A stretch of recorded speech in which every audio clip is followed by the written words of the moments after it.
everyone. My name is Wanlis Joy Rica Plaza, and today I'm going to discuss about neoliberalism in the context of instruction and classroom management.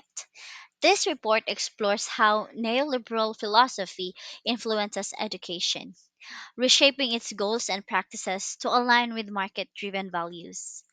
Under neoliberalism, education is no longer viewed primarily as a public good for holistic personal development, but as an economic tool to produce competitive individuals for the global workforce. The focus shifts to efficiency, accountability, and measurable outcomes through standardized testing and data driven approaches. Teachers are positioned as managers of student performance, and students are treated as future workers, responsible for their own success in an increasingly competitive world. Now, let's have here first an overview of what neoliberalism is. So, according to IDEHI, neoliberalism has been the dominant ideology shaping education policy in Britain and many other countries since the early 1980s. And also, according to the author, schools should be run like the free market. Parents and students should have more choices and say. Moreover, as per IDEHI, neoliberalism has transformed education by adding market concepts to school funding, management, and grading.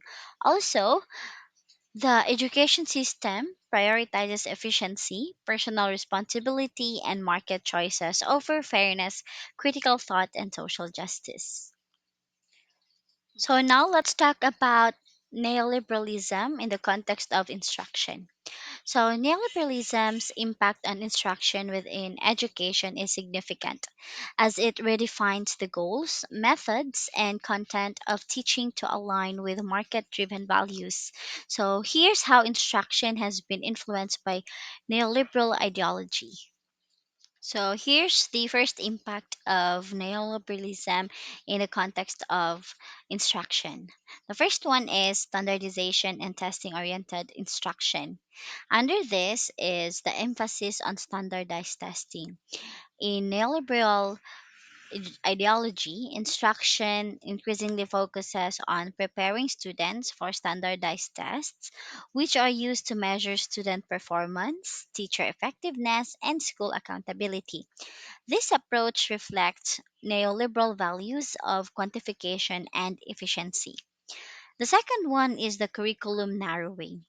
To ensure students perform well on standardized tests, instruction often becomes narrowly focused on core subjects like math and reading, sidelining subjects such as the arts, social studies, and physical education. Teachers may feel pressured to teach to the test, limiting broader educational experiences. Next one is the loss of creativity and critical thinking. With the focus on test preparation, there's less room for instruction that encourages creativity, critical thinking, or problem solving. These intangible skills are harder to measure and thus receive less emphasis in a neoliberal ideology. Results oriented framework. Now let's move on here to market driven curriculum. Under this one is the alignment with workforce demands. Here, instruction under neoliberalism is heavily influenced by the needs of the global economy. There's a strong emphasis on teaching skills that are directly marketable. For example, the STEM or the science, technology, engineering, mathematics, and digital literacy, while humanities and social sciences may receive less attention. Next one is the vocationalization of education. Here, instruction often focuses on vocational skills that prepare students for specific jobs rather than a broader education that fosters critical engagement with society. The idea is that students are being prepared to be competitive in the labor market. rather than to be well rounded individuals or active citizens. Private curriculum providers. Here is when instructional content and materials are increasingly sourced from private for profit companies. These companies develop curriculum packages, lesson plans, and even assessments, shifting control over the content of education from public institutions to private entities driven by profit motives. So, the third impact is the data driven instruction. Under here is the instruction informed by data analytics. Neoliberalism promotes the use of data to drive instructional decisions. Teachers increasingly use data analytics to track student progress and adjust instruction to improve measurable outcomes, such as test scores and grades. This approach often reduces education to quantifiable metrics, emphasizing efficiency over more holistic learning experiences. Another under this data driven instruction is the personalized learning through technology. The use of technology for personalized instruction is promoted as a way to meet the individual needs of students more efficiently. While this can enhance learning, it often reduces education to an individualized, market driven service where technology companies profit from the sale of digital platforms and tools. Okay, the next one is the behavioral metrics in instruction. Instruction is not only shaped by academic performance but also by behavioral data. Teachers may be required to track student behavior, participation, and engagement through data systems and further aligning classroom management with neoliberal principles of efficiency and control. So, for the fourth impact, it's the teacher's role as a technician. Under this one is the reduced autonomy for teachers. In a neoliberal framework, teachers are often seen as implementers of pre-designed curricula rather than as professionals with autonomy to craft instruction based on the needs of their students. There is less room for pedagogical creativity or the incorporation of diverse teaching philosophies. Next one is the accountability pressures on teachers. Teachers are held accountable for student outcomes, often through high stakes evaluations linked to student test scores.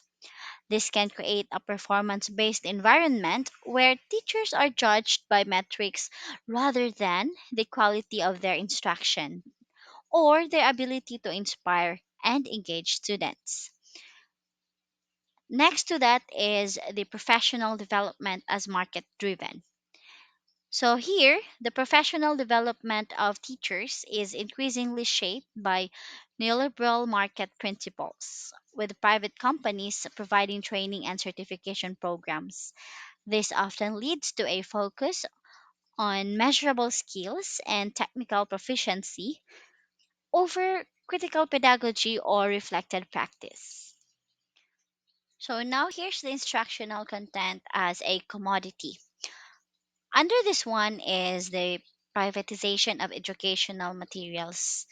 So, in neoliberalism, they promote the commodification of instructional content where textbooks, online courses, and digital resources are developed and sold by private companies. Schools and teachers purchase these products, often relying on prepackaged content rather than creating their own materials tailored to their students' needs. Also, next to that is the education as a global market. Instructional content is increasingly standardized and sold on a global scale, with multinational corporations dominating the education market.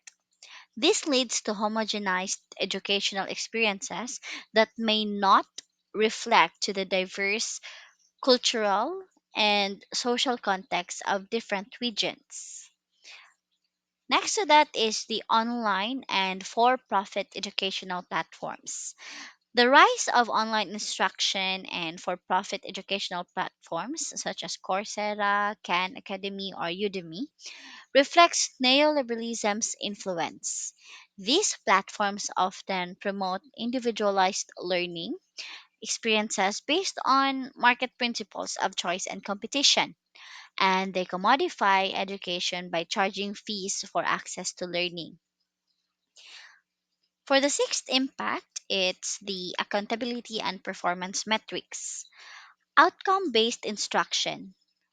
So, for this one, in neoliberal ideology, instruction is increasingly outcome based, meaning that its success is judged by how well students perform on measurable tasks. So for example, like exams or assessments. Neoliberal policies tie funding, teacher evaluations, and school success to these outcomes, pressuring educators to prioritize short term gains over long term learning and development. Under also the accountability and performance metrics is the ranking and competition among schools. Schools are often ranked based on instructional performance, particularly in terms of test scores and other measurable outcomes. This creates a competitive environment where schools strive to improve their rankings, often at the expense of more holistic or creative instructional practices. So, the seventh impact of neoliberalism in education in the context of instruction is the impact on equity in instruction. So for this one, under this is widening educational gaps. So in neoliberal instruction, it often it um, exacerbates educational inequalities. So, schools in wealthier areas tend to have access to better resources, curricula, and technology, while, on the other hand, the underfunded schools struggle to provide even basic instructional materials. So, this creates a two-tier system where students from disadvantaged backgrounds receive lower quality instruction. And next to that is the focus on individual achievement. Neoliberalism promotes the idea that students are responsible for their own success, which often ignores the structural inequalities that might affect learning. And instruction may be designed to reward high achievers while offering less support for those who need it most, deepening the divide between the students from different social economic backgrounds. So, in conclusion to that, neoliberalism has transformed instruction into a process driven by market logic, efficiency, and accountability. Teachers are expected to produce measurable results, often at the expense of creativity, critical thinking, and the development of a well rounded education.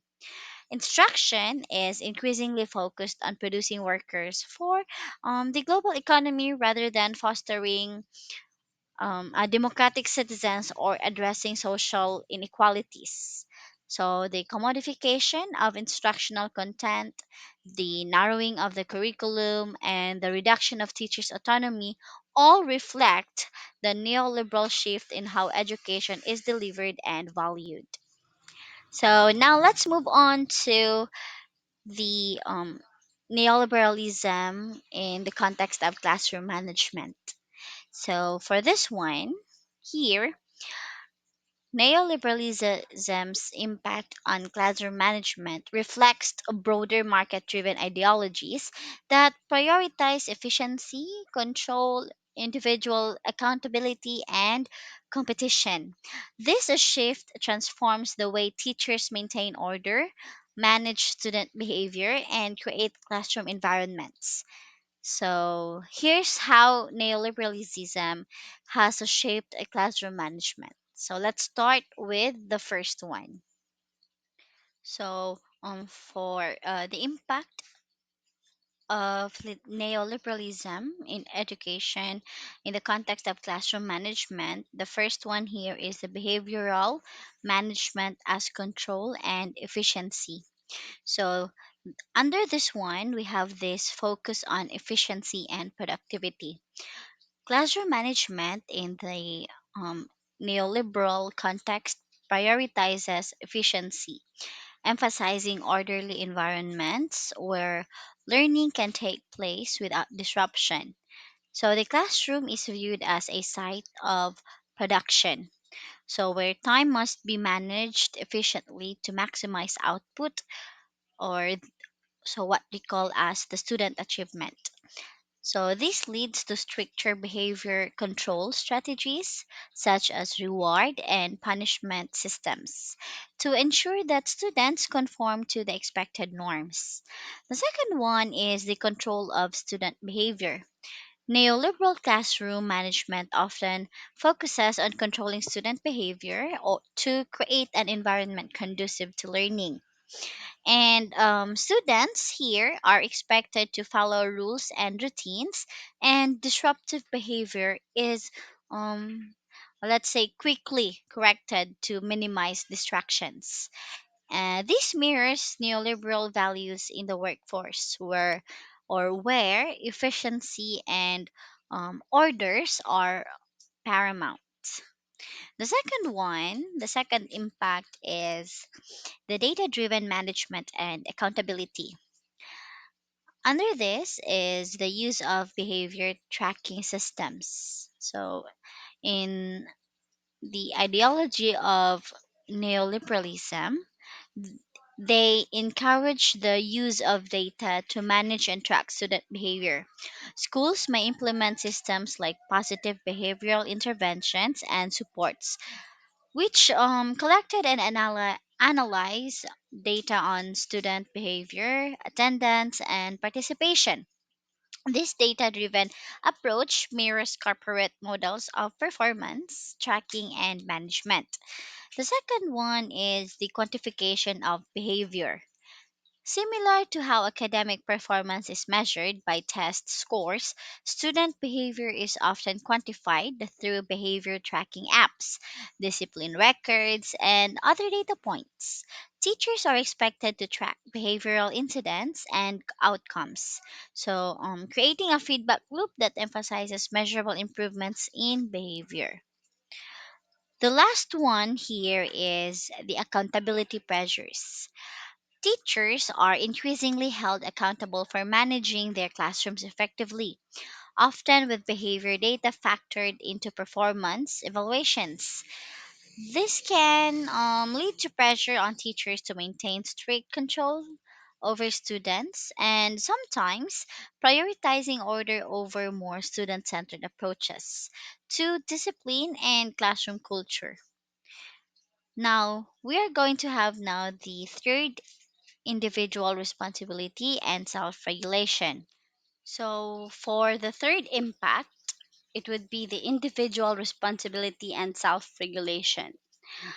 So, under this is the promotion of discipline, wherein neoliberalism promotes the idea that individuals are responsible for their own behavior. In the classroom, this translates into students being expected to self regulate their actions and take responsibility for their behavior. And in classroom management strategies, often emphasize individual accountability and reinforcing the notion that students are in control of their own success or failure in life. Also, we have this meritocratic system. In neoliberal classroom management, often incorporates reward systems that encourage competition among students. So, for example, students may receive um, points or tokens or any incentives for good behavior.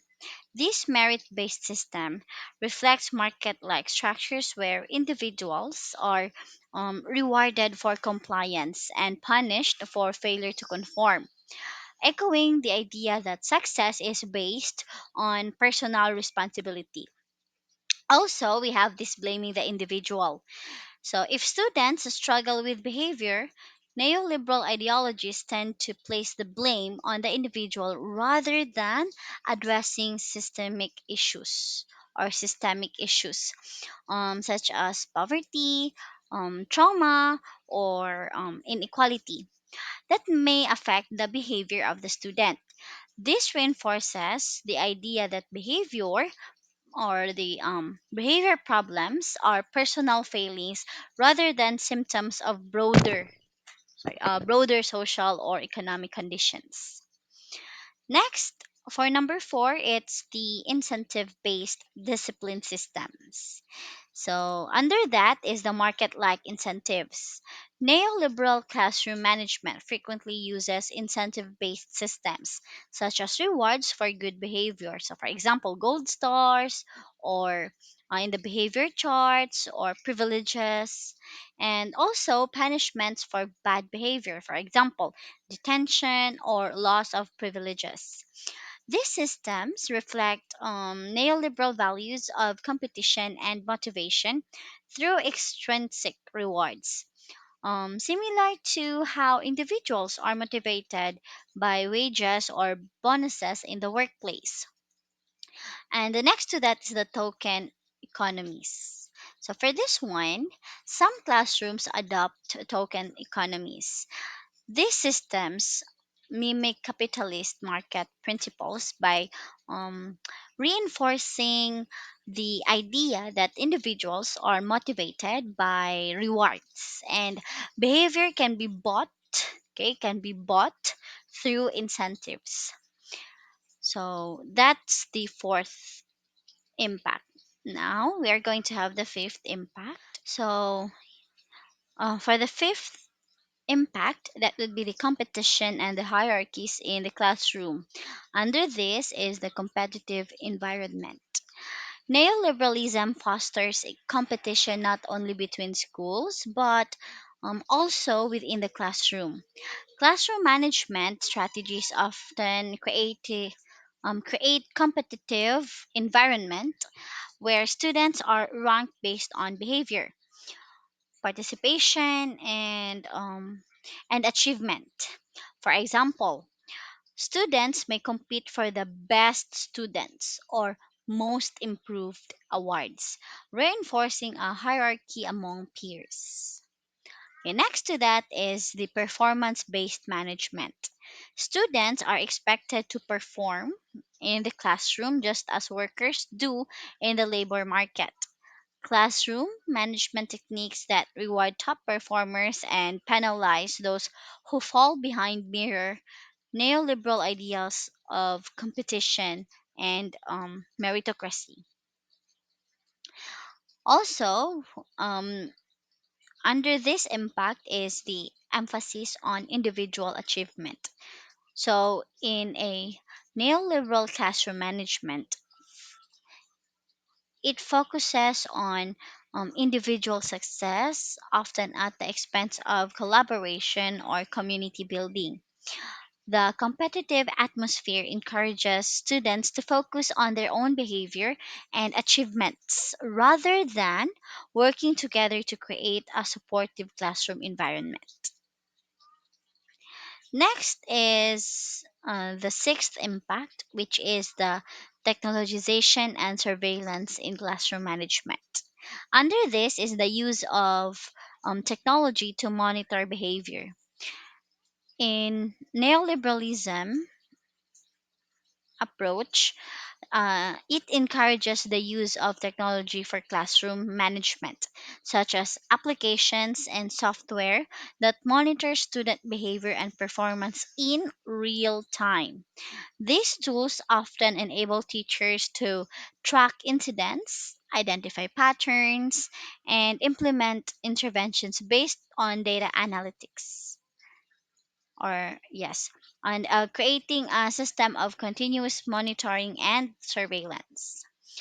Also, under this impact is the behavioral surveillance. In some cases, neoliberal classroom management employs surveillance like strategies where students' behavior is constantly monitored and recorded. This reflects broader neoliberal trends in the workplace where employee performance is tracked and evaluated through metrics. In schools, students may feel constantly observed, reinforcing the need to conform to expected behaviors. Also, last one is the data driven decisions. Teacher may use data on student behavior to inform classroom management strategies, such as identifying students who need interventions or tracking progress over time. So, while data can be a useful tool, its overuse can reduce students to numbers and overlook the underlying causes of behavior issues. So let's have here the seventh impact, which is the impact on teacher student relationships. Under that is the shift in teachers' role. Under neoliberal classroom management, teachers are often seen more as managers or enforcers of rules rather than being called as the mentors or facilitators of learning. The focus on control, efficiency, and data collection can create a more transactional relationship between teachers and students, where compliance is valued over connection. Next to that is the reduced flexibility. The rigid enforcement of rules and reliance on behavior management systems can limit a teacher's ability to respond flexibly to individual students' needs. Neoliberal policies often reduce the room for teacher autonomy and creativity, pushing them to adhere to prescribed behavior management protocols rather than developing personalized strategies based on the specific dynamics of their classrooms. Also, under this impact is the focus on outcomes over process. In a neoliberal classroom management approach, the emphasis is often on achieving immediate, measurable outcomes. For example, improved behavior, rather than fostering long term personal growth or social emotional development. So, this focus on quick fixes can undermine efforts to build deeper relationships or address underlying issues affecting the student's behavior. So the eighth impact is the equity and social justice concerns. Under this is the disproportionate impact on marginalized students. So for this one, neoliberal classroom management can disproportionately affect students from marginalized backgrounds. So strict behavior management policies, including the um, zero tolerance rules or rigid reward or punishment systems may fail to consider the socioeconomic or cultural context of the students. As a result to that, students of color, those from low income families, or those with learning disabilities may be more likely to face disciplinary actions, further exacerbating educational inequities. Also, under this impact is the ignoring structural inequities. Neoliberalism's focus on individual responsibility in behavior management often ignores structural structures such as poverty, trauma, or systemic racism, which can contribute to student behavior problems. So instead of addressing these broader social factors, classroom management policies tend to focus on controlling behavior without providing meaningful support or interventions for students who are struggling. So, in conclusion to that, with this neoliberalism's influence on classroom management, it prioritizes control, efficiency, competition, and individual accountability While it promotes orderly and efficient classrooms, it often does so at the expense of equity, flexibility, and student centered approaches. Data driven management systems, incentive based discipline, and competitive environments mirror market driven rules, transforming the classroom into a space where students are expected to self regulate and conform to predefined norms. This approach can deepen inequalities, reduce teachers' autonomy, and shift the focus from fostering a supportive learning community to maintaining control and achieving um, measurable behavioral outcomes. So now let's have here the examples of neoliberalism approach in the context of instructions. So let's have here the first one. In the US, the No Child Left Behind Act and later the Every Student Succeeds Act emphasized standardized testing as a primary measure of student achievement and school performance. Teachers here must align instructions with these standards and also focusing heavily on tests. Test preparation rather than holistic education, limiting creative and critical thinking.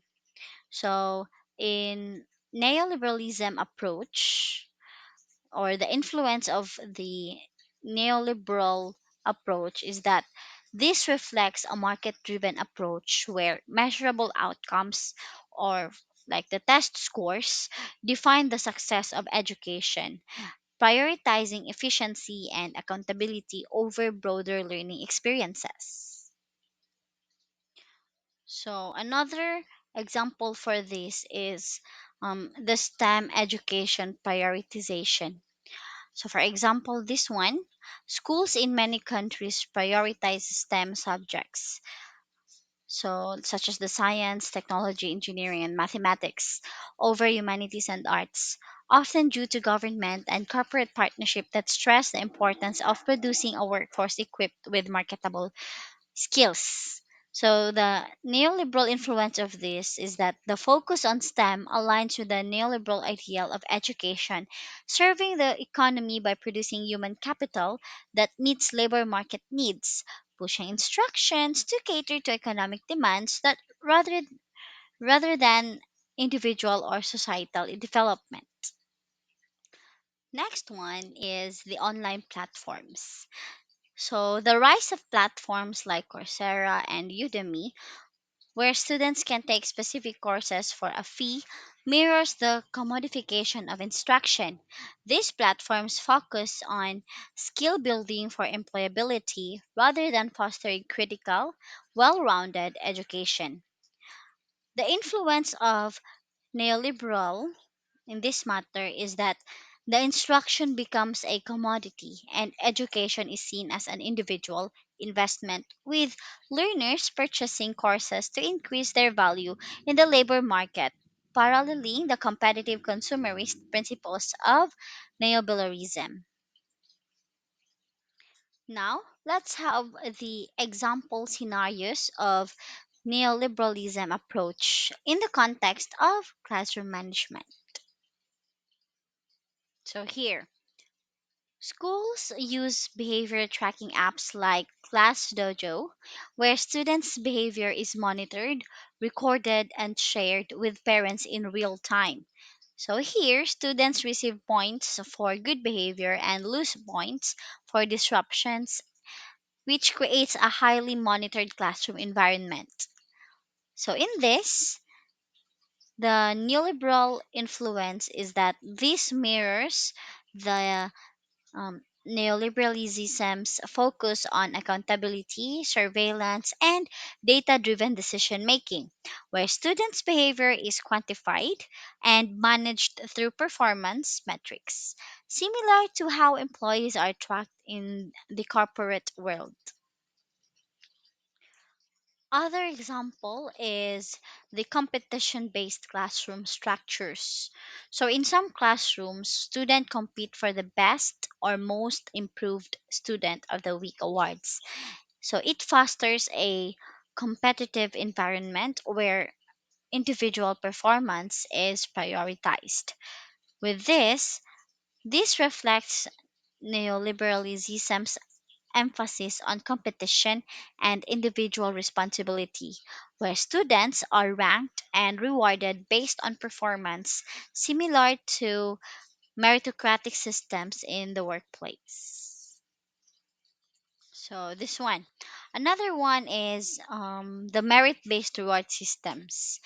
This one, in many classrooms, students earn rewards such as extra playtime, certificates, or privileges for good behavior or academic performance, which creates competition among students for recognition. So, the emphasis on individual achievement and competition within the classroom aligns with neoliberal ideologies that reward performance and productivity, mirroring market based incentive structures that prioritize winners and punish those who are underperformers. So, to sum up everything that we've discussed, neoliberalism has transformed education by prioritizing efficiency, competition, and measurable outcomes. In instruction, it pushes standardized testing, focuses on economically useful subjects like STEM, and treats education as a means to produce a skilled workforce. Teachers often follow strict curricula designed to meet performance targets, limiting creativity and flexibility. So, in classroom management, neoliberalism encourages strict behavior control through data tracking, reward systems, and punishments, prioritizing order and productivity. Students are expected to compete and self regulate, while broader social or emotional needs are often overlooked. Ultimately, education becomes more about producing results than fostering well rounded individuals.